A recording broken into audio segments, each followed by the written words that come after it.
Hundreds more die every year. When firefighters breathe smoke, it has an impact. It might be immediate or 20 years down the road, but each time you breathe smoke, it is pushing you closer and closer to a life-altering event. The entrance to the fire ground does not have to be a one-way trip. If firefighters are aware that smoke is dangerous and filled with dangerous substances, including the toxic twins, hydrogen cyanide and carbon monoxide, you can work to prevent circumstances that force yourself to breathe smoke. This program will teach you about the need, the mandate, and the solution of prevention through air management, the prevention of breathing smoke, prevention of your suffering and death, and that of your crews, the people that have entrusted their lives to your care, the prevention of your friends and families having to suffer the trauma of losing you forever, a loss from which they will never recover.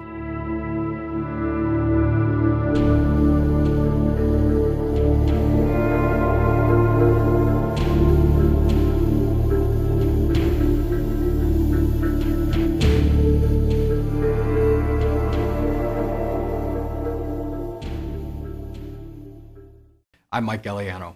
The modern fireground is one of the deadliest environments in the world. It is a combination of forces and factors that can cripple, kill, or maim in a matter of seconds. Firefighters around the world fight fires in the deadliest circumstances imaginable on a daily basis, armed with only the basic tools of water, protective clothing, and air. Of all these tools, it is air and air alone that allows you to safely enter a burning building and get your job done. It is the lack of air that then can quickly lead to your death on the fire ground. After working in New Mexico, I went to a town called Coppell, Texas to take over as their fire chief. And about a year into my tenure there, we had a working structure fire, early evening, I'd say 7:30 in the evening. Large two-story, probably 3,600 square foot home, fire on first and second floors, pretty good extension.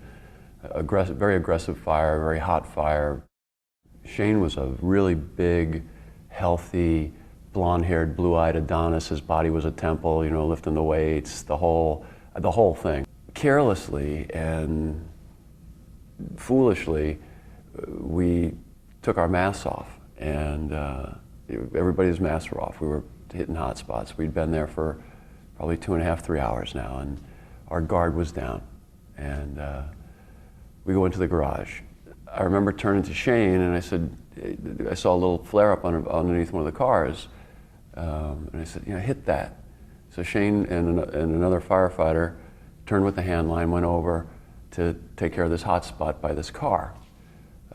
Went back to talking to Ricky. And then I see Shane leave the line and head out the garage door. And I'm like, okay. And you know, maybe I wasn't sure, you know, maybe he was going to get a tool, or he didn't say anything to me. And the next thing I get is my alarm going off on my radio. We have a man down, we have a man down. When I got to the front of the house, Shane was already down on the ground and barely able to breathe. He's a large man, and his whole chest is heaving, and he couldn't breathe. So the medics grabbed him up right away and threw him in the back of the box and take off to the hospital with Shane.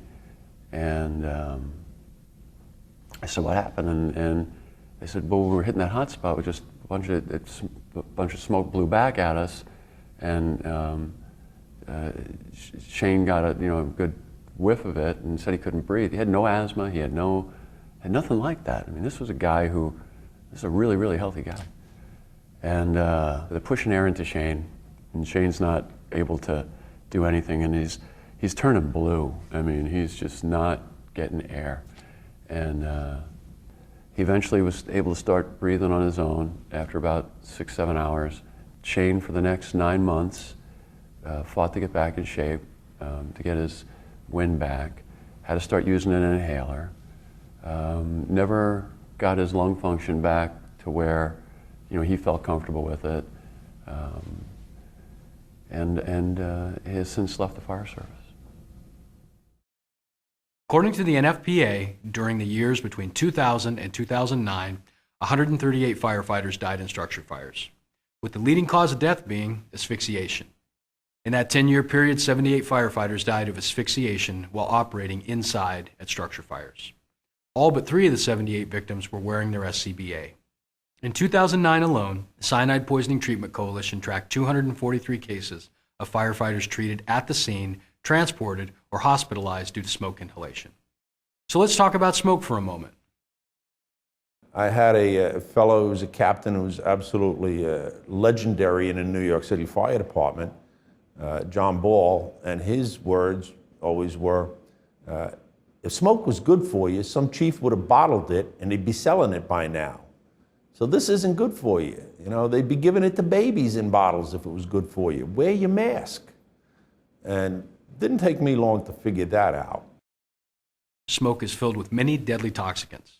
However, there are two that can kill you almost instantaneously.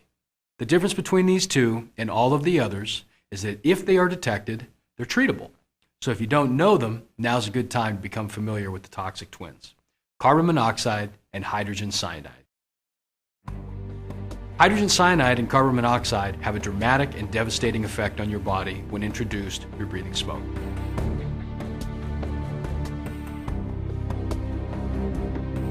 All the cells in your body need oxygen to keep organs like your brain and heart functioning correctly.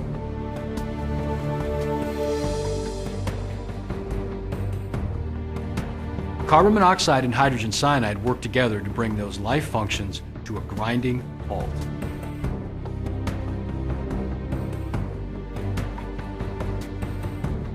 Carbon monoxide inhibits your body's ability to transport oxygen to your cells.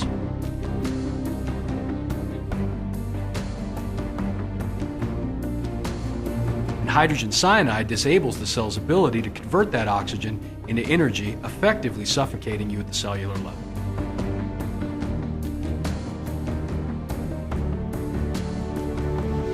Hydrogen cyanide kills your organs, while carbon monoxide kills your blood. Oxygen-hungry organs like the heart and brain suffer first as hydrogen cyanide attacks your body. This is supported by many years of research on smoke inhalation victims that indicate hydrogen cyanide poisoning is a predictable cause of death in closed-space fires. What this means to firefighters experiencing smoke inhalation is very simple. You are breathing smoke. Your body is now under attack, and at a time when you need to be thinking clearly and making the best decisions of your life, the toxic twins are working to disrupt your brain and heart functions. They are working within your body to deprive your brain of oxygen and cause your heart to go into arrhythmias. Just accept it and understand that your only means of preventing exposure to the toxic twins and all of the other smoke toxicants is quite simply your air. The carcinogens of today's smoke are significantly different than the smoke of, I'm going to say 30 years ago. And basically, I think the smoke of yesterday was basically from cellulose-based materials, wood, wool, paper, cotton, which I'm not going to say it's good, but it's, I think, a lot simpler than today's smoke that is that, the conventional materials, plus today's smoke, which has a lot more gases, of which hydrogen cyanide is one of the more dangerous. That's 33 times worse than carbon monoxide. So what we've done is, now that we're burning plastics, petrochemical-based compounds, is we're taking all of the elements off of those compounds and adding that to the smoke of yesterday, which is the conventional material. So in my opinion, the smoke of today is twice as worse, and it's probably a lot more than that, but at least twice as worse as the smoke of yesterday because of all the added materials we're burning today that we didn't have yesterday. And so the smoke today is far more dangerous than the smoke of yesterday. My wife and I go in and we sit down, and the doctor says, well, he says, you're positive with cancer. And it's, looking back, it's fascinating that, if you have a broken arm, if you have a broken leg, if you hurt something, yeah, we can get that fixed and put you in a cast for a couple of months and get that fixed up. But when a doctor says you have the C word, cancer, that's a different story. And he said, first of all, he says, you're in the prime age period for that to happen. He said, secondly, he said, I see you have a family history of it. And I said, yes, sir, I do. My dad had it, and he was a captain in the Los Angeles Fire Department, and he had prostate cancer.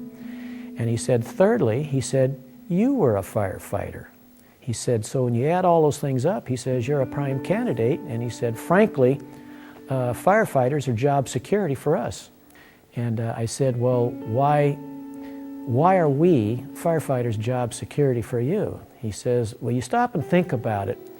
He said, do you guys go into buildings a lot and breathe smoke? And I said, in some cases, yes. He said, and sometimes I see you on top of buildings cutting holes in roofs, and firefighters don't have face pieces on, they're breathing smoke. And I said, yes, that happens sometimes also. He says, you know what happens? You breathe that, he says, it gets in your bloodstream. He says, and then as it goes through your bloodstream, he says, your glands filter that out, which is what they're supposed to do.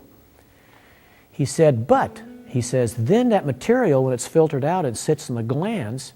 He says, and a lot of the smoke today has carcinogens in it. And that's true, yeah. And he says those carcinogens sit there. And he says at some point in time, he says, and it depends on a lot of factors, he says, then you're in here to see me down the road sometime. So it all goes back to the basic concept of, in the fire service, are you breathing smoke or are you not breathing smoke? Across the nation, we as firefighters are waking up to the reality that we can no longer treat air as an afterthought. When firefighters breathe smoke, it has an impact. It is going to have a dramatic impact on you, either at the fire or down the road with lasting health effects. So to combat this behavior, mandated changes continue to come to the fire service with a direct focus on air management. The most significant change is the NFPA 1404 respiratory standard, and that took effect in 2007, which mandates every fire department must develop an individual air management program. In conjunction with the NFPA 1404, this program will teach you a simple solution by using the Rule of Air Management, or the ROAM. The great thing about the ROAM is that you can start using it today. You can use it at your fire that you go to tonight, without spending any money, adding any additional staffing, or buying any new fancy equipment for your department. You can use the stuff you have right now. Before I describe the ROAM, let me play you a short clip that will illustrate better than I ever could why the ROAM was developed in the first place.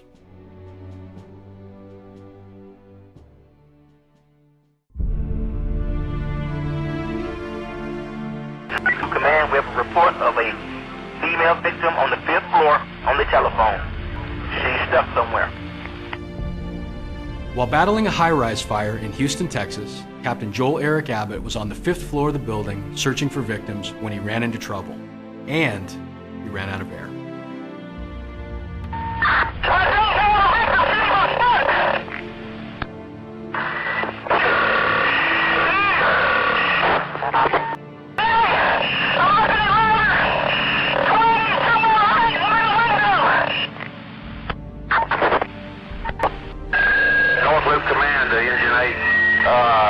What floor are you on now?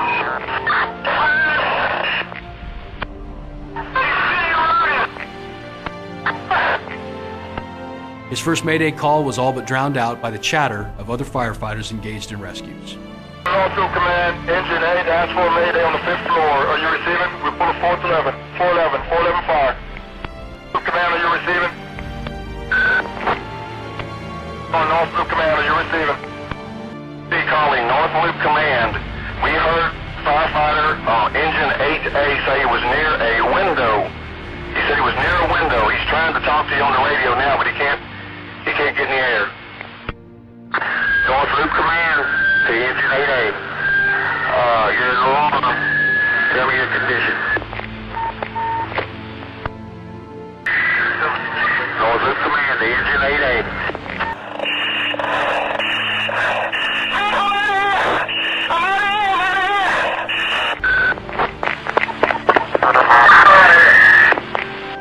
Command, when they make contact, let us know.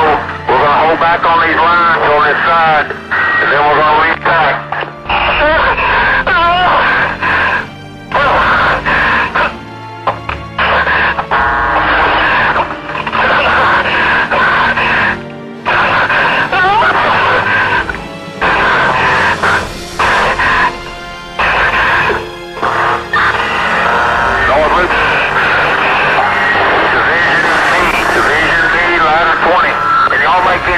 Building off about the 4th floor.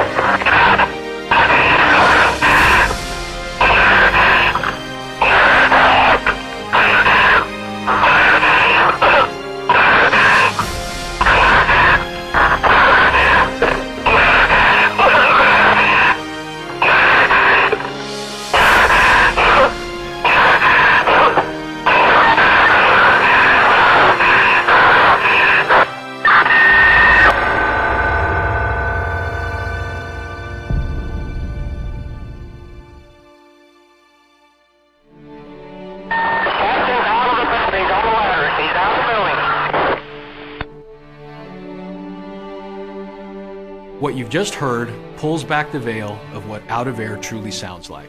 It's confusing, it's horrifying, and it's led to countless deaths on the fire ground. And the good news is that due to some outstanding rescue work and great decisions by the incident commander, this story has a happy ending. Captain Abbott survived this fire and he's on the job today. The great news is there are things we can do to minimize the chances of ever having to hear this on your fire ground.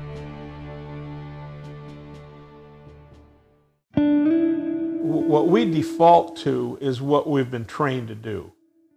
And I think up until, let me say, just as an example, Southwest, we practiced every Sunday morning doing exterior defensive operations by laying lines and operating master streams around commercial buildings. We never went inside them.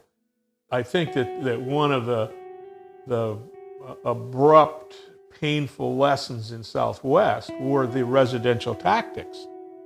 Is that we were probably pretty typical fire department because I hate to say it this way, we routinely ran out of air at a residential fire. And if you look at attack distances, sort of thermal profiles and those sorts of things, residential fires compared to commercial fires are enormously forgiving. Whereas now you get into commercial attack distances extremely unforgiving. Well, if you've developed a set of habits going into 1,200 square foot single family residences in Maryvale and Phoenix over and over and over and over again. And now what you're doing is you find yourself on a dark and windy afternoon in Southwest supermarkets. That's the payday for that set of bad habits. NFPA 1404 is the national standard for respiratory training. Due to increased line of duty deaths, injuries, and diseases related to smoke exposure, the committee was compelled to make a change. In spite of tremendous peer pressure, the courageous actions by the committee resulted in the following recommendations regarding your air management program. This program will develop the ability of an individual to manage his or her air consumption as part of a team during a work period. This can require team members to rotate positions of heavy work to light work so air consumption is equalized among team members. The individual air management program should include the following directives. 1. Exit from an IDLH atmosphere should be before consumption of reserve air supply begins. 2. Low air alarm is notification the individual is consuming their reserve air supply. 3. Activation of the reserve air alarm is an immediate action item for the individual and the team. It's imperative that you establish a no-nonsense philosophy regarding air management in your program. This has to be a philosophy that cuts no corners and determines that every firefighter will follow it. Whether large or small, volunteer or career, departments across the country are adopting the following key components as foundational elements to ensure their firefighters operate safely with their air. First off, don't ever breathe smoke. Firefighters that routinely breathe smoke should be a thing of the past. The days of the old leather lung, the days of the foot-long snot rockets hanging out after a good working fire should be that of legend and lore. In emergencies or training scenarios, it is a guiding principle that we will not breathe smoke unless it's absolutely unavoidable. This should be a no-brainer because we know without a shadow of a doubt that the modern smoke environment is a toxic mess. It will asphyxiate us, it will cause us to get lost and disoriented, it will poison us, it will give us cancer, and it will kill us. The conclusion should be obvious. For anybody with half a brain, don't breathe smoke. You know, it doesn't take a genius to figure out that a boss in our business ought to have a zero tolerance for breathing smoke. It's just that simple. And that's pretty much what we said probably, 30 years ago, was members of the Phoenix Fire Department are not allowed to breathe smoke. Any time, any place, any situation, simply don't breathe smoke. So we developed a set of sort of organizational dynamics that supported that. In other words, there was indeed a zero tolerance for a smoke inhalation injury. It was just as simple in the beginning of that change as that it was easier to put on your mask than to deal with me. And you would hear firefighters say, the little bastard isn't going away, so it's just easier to wear your mask and you don't have to go through all those acrobatics that you do after because we used to say it. We didn't do it very much, honestly, as we said that if you're overcome by smoke, we will enter, search, we'll find you, we'll extricate you, we'll treat you, we'll transport you, we'll visit you in the hospital, and then we'll suspend you. 100% of the time, your air should be your responsibility, no one else's. Treat your air with the respect and importance it deserves and never put it in the hands of anybody else. Having someone else monitor it outside, that's just fine. Many countries are doing this and they have great success with it. Having a new piece of equipment to track your air progress is great, but the primary responsibility should and always will rest with you because you are the one who will be breathing the superheated and toxic smoke if something goes wrong and you run out of air. And ultimately, it will be your family who pays the price if you don't come home. You live with us every day. You're riding backwards, and when you get off that truck, you put that SCBA on, and you're the one that's going in that hazard zone. So you're the business end of everything that's going on in safety, welfare, survival. It ends up with you in the process. It doesn't end up with some 80-year-old guy lecturing everybody. It ends up with the kids who are, and I say that affectionately and respectfully, who are riding backwards, who are going to those fires, and they're actually putting water on those fires. So it's a big deal. So pay attention. Third, you have to know your equipment. This is no big surprise, but you have to know it inside and out. Take it personally. Check it out. For career personnel, you check your mask at the beginning of each and every shift and after every job. For volunteers, check it on your drill night, whenever you arrive for standby and after each use. When you check your pack, put your hands on everything. Make sure you know it. Look at it. Listen. Feel. Know when things are working right. Know what to do when they go wrong. You have to own it. Fourth, remember your bottle is not full until it is cold and full. A resting or cooling period is critical after your bottle is filled. It is your responsibility to double check the bottle pressure after a cooling period. And also know this. Fire Engineering published a study that revealed analog gauges can be misrepresented or misinterpreted on average by over 200 psi, and this always has to be taken in consideration in regards to your bottle pressure. Fifth and finally, we are looking for an alarm-free fireground. It is our goal to see the days of routinely hearing low air alarms on the fireground come to an end. For most of us, the sounding of low air alarms at fires is routine and something we don't pay any attention to. An alarm means something is wrong, and it shouldn't be ignored. By removing false alarms, the sudden introduction of the alarm on the fireground becomes anything but routine. It becomes an incident to be investigated instead of ignored. You need to find out, is your partner in peril? Is the firefighter next to you with their bell ringing in some form of trouble? Many firefighters would be alive today if we'd mandated this action from the start. By adhering to the NFPA 1404 and adopting these 5 elements, the majority of air management problems are solved without expensive training programs, without adding new equipment, and you don't have to add any more personnel. I bet your fire chief's going to like that. Departments are realizing they can transform their air management program without breaking the bank. And in the end, you will be safer and your effectiveness and teamwork on the fireground will be greatly improved. We'll work better together and we'll do it safer. NFPA 1404 cannot stand as an empty promise. It is essential that it's supported from the top down and that our SOPs reflect the operational realities that our members face. Commando officers, you need to ensure that you have adequate tactical reserve in order to trade out companies so that our companies can effectively, efficiently, and safely manage their air. While operating at a fire at Yale, I fell at the bottom of a stair shaft. And as I hit the bottom, my mask became dislodged. I took a nasty feat of smoke and I was trying to get my mask back on. When I got my mask back on my face, I was doing kind of a push-up to get myself off the ground when Captain Bobby Gahuli fell on top of me, ripping all the muscles off my shoulders. At that point in time, I was faced with the potential for a serious out-of-air emergency. I didn't know where I was in the structure, I didn't know which way to go, and I was just very fortunate at that point in time that there was a company operating in the area that found us within seconds. The point of this story is that you can do everything right and still find yourself jammed up on this job. I was only on air in this fire for a couple of minutes when I fell. That's why I'm very passionate about survival technologies such as filters and bailout technologies. But remember, those are only a last resort. If our departments adopt NFPA 1404 and it's supported from the top down, we will minimize the need to use those technologies. Before we learn about the rule of air management, let's discuss the concept of air consumption. Air consumption is about understanding your body, how it uses air, and how you consume bottled air. Simply put, you can't manage your air on the fire ground until you understand how it's consumed. When SCBA manufacturers first rated the bottles, the time designations were based on air consumption rates of 40 liters per minute. Recent studies have confirmed that firefighters use a great deal more than 40 liters per minute when they are engaged in firefighting. No surprise there. In fact, you are likely to burn 100 to 120 liters per minute during fireground operations. That might help you explain to the boss why that 30-minute cylinder only lasted you about 12 to 15 minutes.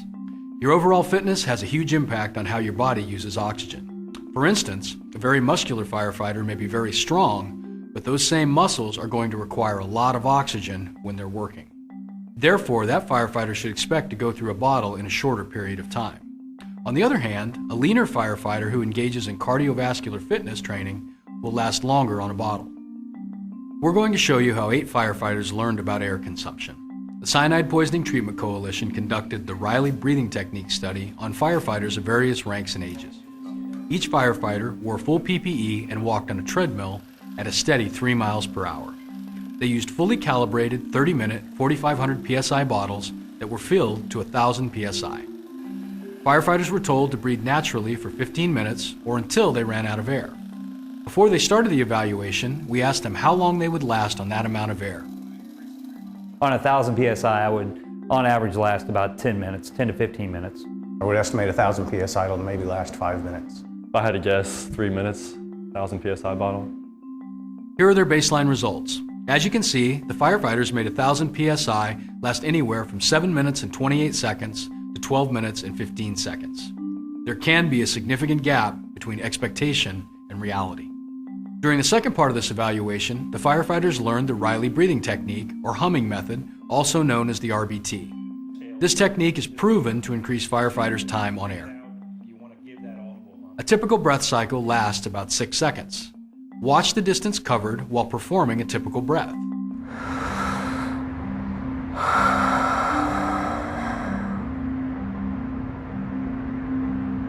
Utilizing the RBT, one can typically double a breath in excess of 12 seconds by simply humming on exhale.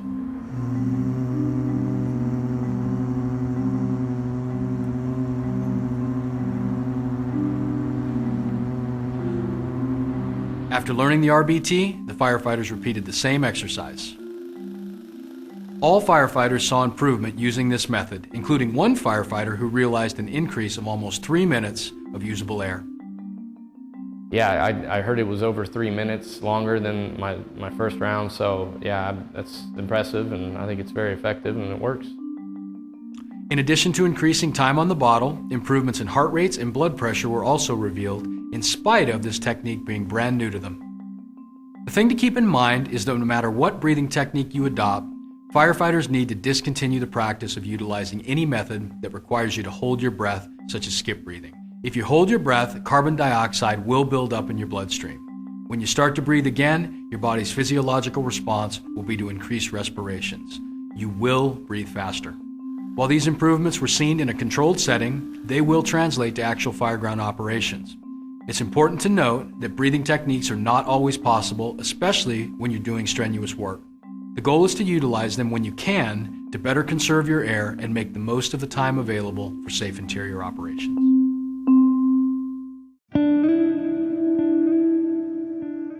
When the SCBA was introduced, firefighters did not utilize them properly, and those that did were mocked. Some of the issues were just with the mechanics of it. The mask wasn't really accessible early on. We had one mask on the top of our, we're going back to the days when you rode on the top of the pumper in the hose bed, getting dressed on the way to the fire scene, and there was one mask. And usually I was competing with another fellow for it. Now, when I got on the New York City Fire Department, things were a little different. It was 9 years later. I knew about masks. I knew the value of masks.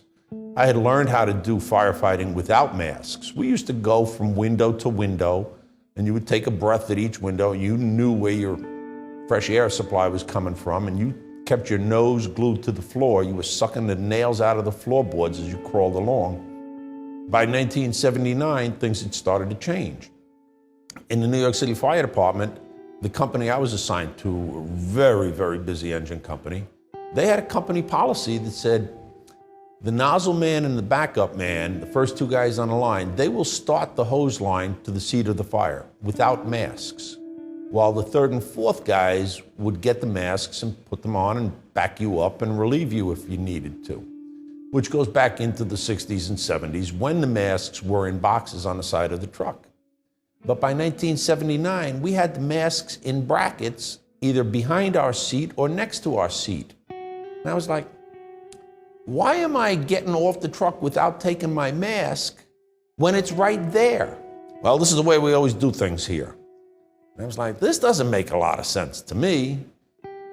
We had some really tough guys, but it came to be proven that no matter how tough you are, you can't go as far as you can as the guy with the mask can.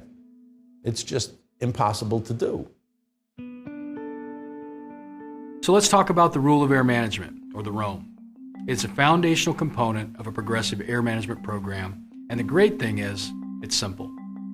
Know how much air you have in your SCBA and manage that air so that you leave the hazardous environment before the low air alarm activates. In simple terms, know what you've got, manage it as you go, and leave before your bell hits. In the hostile work environment, there are no do-overs. You need enough air to exit safely. Just like the scuba divers who must return to the surface slowly, you must have an escape plan and know how long or how much air it will take you to exit. You simply can't stay in the building until your tank is empty and then expect to hold your breath for 6 minutes on your way out. You will breathe smoke, and the odds have now been upped that you will die. In fact, many scuba divers have told us they'd rather run out of air underwater than lost in a fire. Because underwater, at least they know where the air is. It's up. If you're lost or trapped in a fire, finding a good source of air is not that simple. Not only is it critical to know how much air you have to periodically check your air while you're working. Your lungs are not designed to breathe water, and they certainly are not designed to breathe smoke. So actively manage your air. And this includes knowing what you've got, managing it as you work. We manage every other resource on the fire ground, and your air should be no different. Think about it as an apparatus operator. Don't you manage your water? As an IC, you manage your resources with the ICS system. You don't just go to the fire ground and hope that everything works out okay. We manage every other resource, and you need to manage your air. It is the only tool that will allow you to perform your tasks. There are an estimated 8 to 12 breaths per 100 pounds of air pressure in a 30-minute cylinder. Truly, every breath counts. The concept of air management, why is that critical today? It's critical today because what we're facing is far more dangerous than what we faced yesterday. And I think I can accurately say that if what I'm facing today is more dangerous than yesterday, I think we might be able to say that what I'm going to be facing 5 or 10 years from now is more dangerous than what I'm going to be facing today. I mean, I think that's an accurate reflection. And so why is it critical? I think it's critical for our longevity and for our safety. That's why it's important. If we all agree that breathing smoke today is not the thing to be doing from a health and a safety issue, and it's not, then I think to dovetail in with that, the ability to manage our air so I can do the job that I need to do, but still have a reserve amount of air left to safely get me out of the structure so I don't have to breathe smoke is critical. Air management's an interesting time in our lives. And let me use the word lives again, because it's the only time, really and truly, there may be a few exceptions to it medically, but where we know exactly what our life expectancy is. Because when we put an SCBA on and we go into a IDLH hazard area, is we're going to live within the framework of the air supply that we have in that tank. That's a pretty compelling set of conditions when you sort of think about it. Is to say, if you've got 14 minutes of air left, you're going to live 14 more minutes. Whoever is trying to figure out whether they should or they shouldn't ought to kind of ponder, whatever firefighter is, sort of ponder that. And this is the business about running out of air, about being stupid with reserve air supplies. is to say that is necessarily, and we ought to put it in those terms. In fact, maybe we ought to say that more. Is that just simply your life expectancy? Come on the radio and say, Engine 1, you have 14 minutes to live. To start, check your mask at the beginning of your shift and again prior to entering into an IDLH atmosphere. Second, make sure you have a full cylinder. Your bottle has to be full. We talked about this earlier. If you don't have air, you can't survive. Remember, your air supply is very limited. Third, firefighting is an intense and stressful job. You need to keep your cool under pressure. If you are calm, your breathing will be slow and controlled. You must focus and control the situation. Otherwise, the situation is definitely going to control you. So let's talk about what to do once we get on scene. Once you've been given an interior assignment, your preparation and readiness will set you up for early success. Most departments are now advocating some form of buddy check prior to entering the IDLH. We recommend a Ready Check. The Ready Check was developed by Seattle firefighters and is based on numerous line-of-duty death and injury reports. These reports showed a pattern of firefighters getting into trouble on the interior due to problems that should have been addressed before they entered. Trying to fix a problem in zero visibility is difficult, especially when it could have been addressed outside. The Ready Check addresses problems such as being on the wrong radio channel or not being correctly masked up prior to entry. To put it simply, you're either ready or you're not. The R in Ready Check is for radio. Ensure that every member on your team has their radio turned on, that it is turned to the correct channel, and that everyone knows to whom they are reporting. The E is for equipment. Ensure everyone has the appropriate equipment for the task they've been assigned. The A in Ready Check is for air. Do a quick air check to ensure everyone has a full bottle. This is a key component of the roam and gets your whole operation off to a good start in regard to air management. The D is for duties. Ensure every member of the crew knows the assignment and their role in that assignment. Once on the interior, communication gets increasingly difficult. The Y is simply yes. If you can answer yes to all of the above, you are ready to enter. If not, fix the problem before it catches up with you in the middle of the hazard zone. This simple check can be done in seconds and will eliminate many problems that have caused injury and death at fires. First big job in Seattle was great fire. I can still remember the look and the feel of it. It was actually a battered women's shelter, and so it was a big, huge house that had been converted into a bunch of rooms. Fortunately, we got all the ladies out of there, but the entire second floor was just rolling. And as the captain and I went up the stairs, I actually ended up being on a hand line, even though I was on the truck that day. I ended up on a hand line with the captain, and we are trying to make it up the stairwell. Can't make it. They can't get the roof opened up, and there's orange just blowing all across, and we are putting water on it, and I thought I was going to die. It was awesome. I was in seventh heaven. For about 30 seconds, and the captain got tired of me having all the fun. Said, "Kid, give me the nozzle."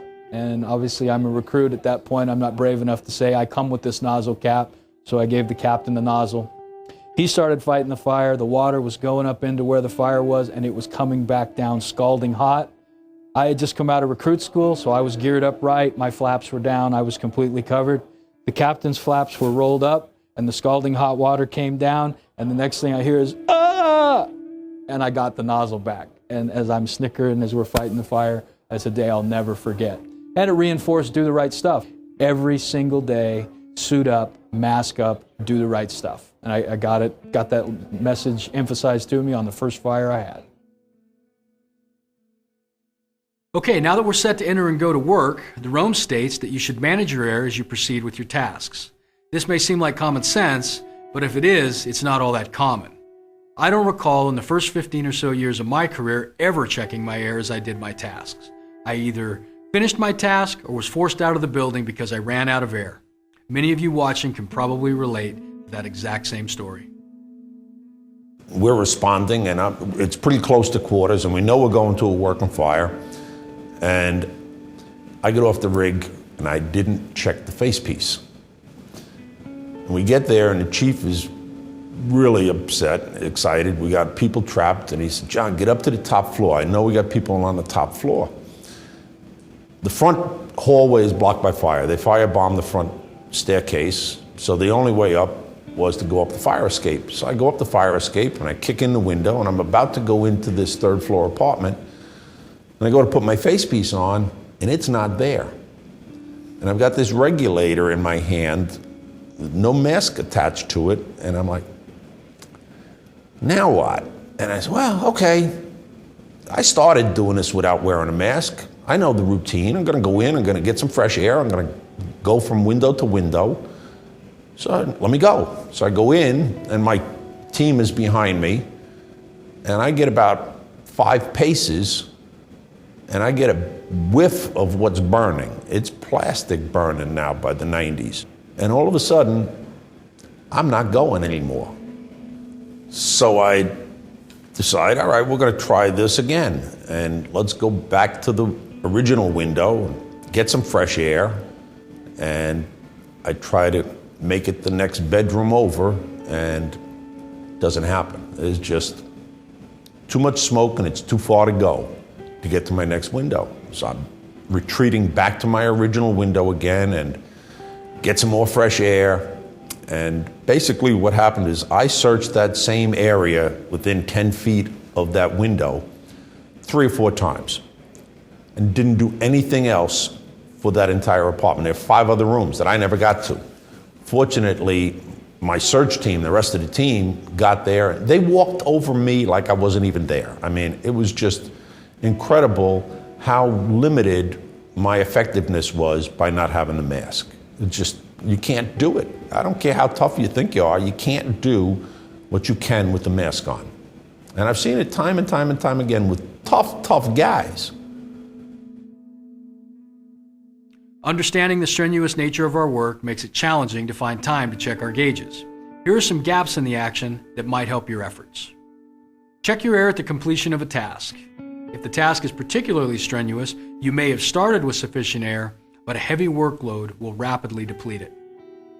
Check your air anytime you change a level, such as going up or down a flight of stairs.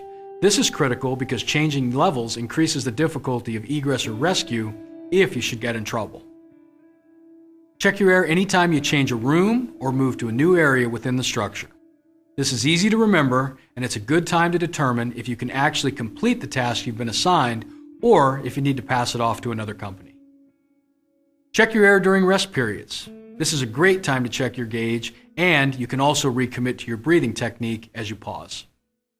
Progress reports are a great time to check your air. This is logical because you've already paused from what you were doing, and you can simply check your air as well. Doing incremental checks of your air status will enable you to make a great time to exit decision, help the incident commander with more timely crew placement, and keep you from being surprised by possible mass problems such as leaks. Since we just talked about doing progress reports, let's stay there for a minute and show how they can easily be integrated into your air management program. If you look at line of duty death reports, you'll see all kinds of reasons, including smoke inhalation and hydrogen cyanide poisoning, as a cause of firefighter death. Many times those situations are attributed to poor or faulty communication. Having a system of communication from the inside to the outside in partnership with your air management program is truly a win-win. The use of a CARA report does that. Here's how it works. During your operations and when appropriate, incident commanders should receive ongoing reports that include the following information. The C in CARA is conditions, telling them what you've got. The A is actions, what you're doing. The R is resources, what you need, and the air is for an air check of the crew when appropriate. As the officer or team leader, it is your responsibility to communicate the air status of your crew. Doing so will increase integrity of your crew and overall accountability on the fire scene. The final part of the roam states that you must exit the hazardous environment before your low air alarm activates. The air that's left over after your low air alarm rings is the emergency reserve. Just like scuba diving, it is intended for the breather, for the wearer of the mask, not for doing additional work. The emergency reserve should be kept intact for that unexpected floor collapse, getting lost, or some other firefighter emergency. It is what will give the RIT time to come find you when you can't get out on your own. If the roam is in place, you will not be using emergency reserve for fireground activities. This can be most challenging for the fire service as you accept the need to commit to air management. The fire service got off to a bad start with SCBAs, and one of the worst results of that is the notion that we can use the emergency reserve for normal fireground activities. This mistake has had a devastating effect on firefighter safety and survival. It was December 23rd. Our station was dispatched to a residential structure fire. Our truck company, who arrived on scene, was ordered to cut 2 ventilation holes. Once they came down from cutting the holes, they reported that there was heavy fire on the 2nd floor of the home. And so myself and my lieutenant, we worked our way up to the top of the landing, the stair landing. Due to some real heavy heat and very intense fire, we were not able to proceed much farther than 4 or 5 feet into the room. After a few minutes of firefighting, my lieutenant's air alarm began to sound as well as mine. And we began to make proceedings to move out, to go out of the room. About that time, our relief began coming up the line. And as I shut the line down, I began to make the transition. And as I was moving away, I somehow got my glove caught up in the relief man's air pack assembly. When I freed myself, I turned to where I thought the stairwell was and hit a wall. At that point, I realized I was turned around, and I don't know if I had enough air to try to find or locate the stairs. Kind of turned back to my right, and I saw some lighter smoke, and I assumed that had to be a window. When I got to the window, still very low visibility, very high heat, I removed my regulator to call for a ladder, but the smoke was very, very hot, very intense, and I had to put my regulator back in. There was a ladder that had just been placed, or had been placed sometime right just to the side of the window. I didn't see it. My facepiece was damaged. At that point, I knew I was still not safe, so I proceeded to climb out the window. And at that point, another firefighter in the room saw what was going on and grabbed my leg and slowed me down from actually possibly falling completely down the 2nd floor. At that point, my lieutenant had made it to the stairwell, actually ended up catching me as I was coming down, and we exited the structure. I had 2 or 3 breaths of air, I think, left in my regulator, or my air pack.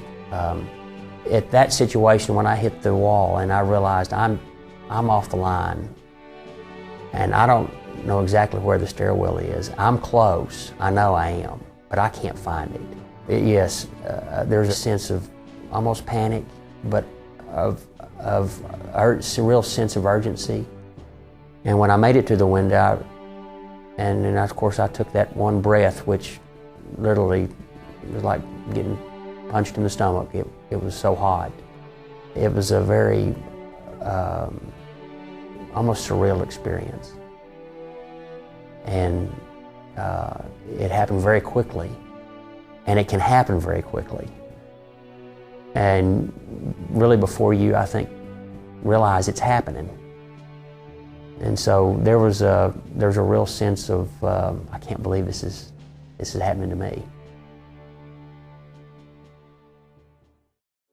Before really committing to proper air management, I never exited the structure prior to my alarm going off. And even then, I waited as long as possible, even running out from time to time.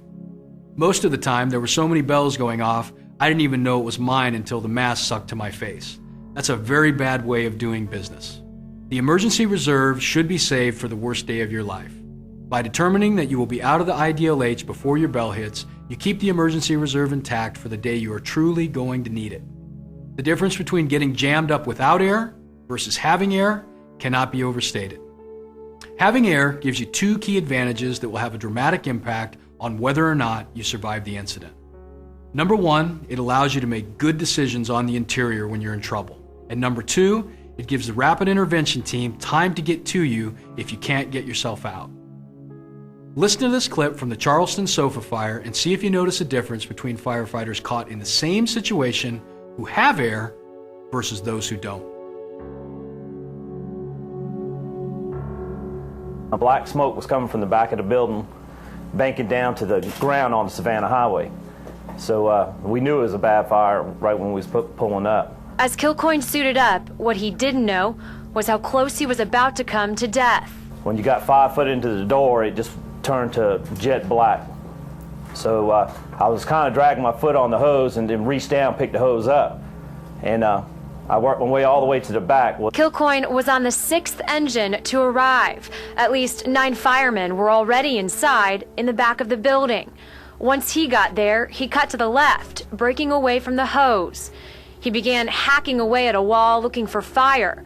He didn't see any flames, but the heat was growing more intense. Somebody come from the left side of me and grabbed me and said that I'm low on air and I'm lost. Seconds later, a second firefighter grabbed him, then a third, then a fourth. Their face mask alarms were vibrating, signaling their tanks were on empty. They were disoriented and in panic mode. With all that commotion going on, I was kind of lost at the time. And I went to back up and I got into the furniture for a little bit, and then I knew I didn't want to go that way. Kilcoyne started walking in circles until he found the hose. At that very moment, another firefighter found him. He said, I'm lost, I'm fixing to run out of air, I'm fixing to run out of air. He just kept on saying he's fixing to run out of air. The 2 men used the hose to guide them, but they were going the wrong way. Seconds later, they spun around and crawled until they could hear the engines outside. The smoke was rolling out of the building. Kilcoyne went back in, but he didn't make it far. He ran directly into his captain, who was out of air. Kilcoyne pulled him out, then checked his own air tank. 6,000 pounds. Less than 6 minutes, he called for another tank. He changed my Scott bottle out, I stood up, and the whole building lit off from one end to the other. Knowing their men were trapped inside, Kilcoyne and others tried to make another attempt. The blaze was too far out of control. It all happened in, like, I bet you 3 seconds. It felt like 10 minutes, but it was like 3 seconds.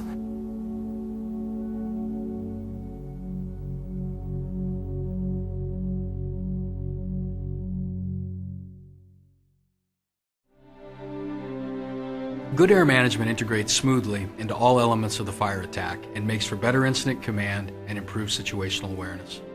This overall approach has been proven to work in departments across the country and will have a significant impact on both the short and long-term survival of your members. Like anything you do, you won't do it well if you don't train actively and realistically. I was in an ambulance on the way back from a call from delivering a patient at the hospital, and we were headed back to the station when we heard a lot of radio chatter, multiple alarm fire. Battalion Chief John Tvetin was trapped in a warehouse, and he was slowly running out of air. The scene was extremely chaotic, and you could tell just from the voices, including Tvetin's voice, that he was in a very dire situation. Essentially, he ran out of air. There was a lot of assistance being thrown his way, but when you really boiled down the situation, he simply ran out of air. After the experience with Chief Tvetin's incident, I kind of made it a personal mission that I was going to do whatever I could if I was ever in a leadership position to prevent that from occurring. Since rules of air management, those near misses that are related to air management have essentially gone away completely. We haven't had any. That was a seamless and very well embraced change by the organization. And what I've seen over the years is that people, colleagues, are actually catching their coworkers and reminding their coworkers that, are you checking your air? When we call for a status update from a crew that's working on the interior of a structure fire, not only do we get the status of the conditions and their location, but we also get their level of their air, the lowest level of their crew in a percentage. Those are requirements that never used to exist that really morphed out of our implementation of the Rules of Air Management program. It really brings the reality of this situational awareness to another level. We all recognize that tradition can be a huge hurdle to overcome when implementing any new program. The difference between this program and just about any other type of out-of-the-box program is there is a lot of assistance and a lot of experience out there. You've got the Seattle Fire Department, our fire department, Yakima Fire Department, departments all across the country, large and small, that are having success and saving lives with this program. It just takes an email, pick up the phone, ask questions. Our experience is something that I think is beneficial for everyone else. Even after implementing solid air management protocols and taking all precautions, you're still going to be subjected to toxicants created by the combustion process. Many firefighters are dealing with the realization that giving their all to their communities doesn't necessarily mean they will be taken care of in their hour of need. You may assume that because you are risking your life to save others, your employer will take care of you when you get sick. But that assumption is proving nightmarishly wrong for many firefighters across the country. Well, I think the most important points in Shane's story is that no matter how big you are, no matter how well developed your lungs are, that might be the gas combination that's the right one to take you down. And you don't know. Just because somebody else can walk through something and it doesn't affect them, doesn't mean that the next firefighter, it's not going to drop like third period French. The other problem is that we don't know what it's doing cumulatively. In other words, we don't know how many time bombs have been planted into how many firefighters over the years and where those bombs have been planted. Has that carcinogen gone into your pancreas or your stomach? Is it in your lungs? Are you absorbing it through your skin? Just because you're not, remember that the absorption is not just through your mouth and your nose, it's through your skin. So, if your gloves are off or you've got skin exposed anywhere, those toxins are going in your body, whether it's cyanide or a myriad of other horrible gases. And it's not just structural firefights. We know that the gases produced in wildland firefighting are as equally deadly. And I noticed that some of the people that were exposed to a lot of that they would retire maybe 30 years on the job, and then when a couple years later they were dead because primarily of cancer. And that caught my attention a little bit in that here's people that work for 30 years and they retire and they expect to spend maybe another 20, 25 years doing what they want to do and what they would like to do, but then their life is cut short because of the subject we're talking about. Many states are adopting presumptive legislation to address your rights to medical treatment for disease and illness related to on-the-job exposures. As always, the devil is in the details of just what is and is not deemed job-related. For instance, heart and lung presumptive legislation exists in only 43 of the 50 states. 26 states have cancer presumption legislation, just 26. Every state differs regarding the specific illnesses covered. Variances include volunteer versus career, length of service, working versus retired, and many, many more.